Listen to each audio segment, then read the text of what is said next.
નમસ્કાર, આપ જોઈ રહ્યા છો નેશન પ્લસ ન્યૂઝ. હું છું આપની સાથે હેતલ ભગત.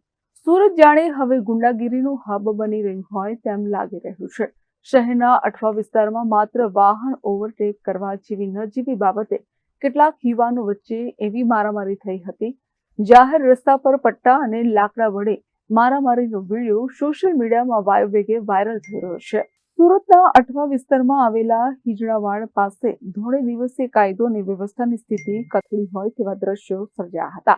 શરૂઆતમાં માત્ર વાહન હટાવવા બાબતે બોલાચાલી થઈ હતી, પરંતુ જોતજોતામાં 6 થી વધુ યુવાનો હિંસા પર ઉતરી આવ્યા હતા. સોશિયલ મીડિયા પર વિડીયો વાયરલ થતા જ અઠવા પોલીસ તાત્કાલિક હરકતમાં આવી છે. પોલીસે વિડીયો અને સીસીટીવી ફૂટેજના આધારે તપાસ હાથ ધરી 3 કિશોરોની ઓળખ કરી તેમની અટકાયત કરી છે. પ્રાથમિક પૂછપરછમાં ઝઘડાનું કારણ માત્ર વાહન ઓવરટેક કરવાનું જ બહાર આવ્યું છે. Bureau report, nation plus news, Surat. સમાચારોના સતત અપડેટ મેળવવા માટે અમારી નેશન પ્લસ ન્યૂઝની યુટ્યુબ ચેનલને સબસ્ક્રાઇબ કરો, બેલ આઇકન દબાવો અને જોડાયેલા રહો ફેસબુક, ઇન્સ્ટાગ્રામ અને ટ્વિટર પર.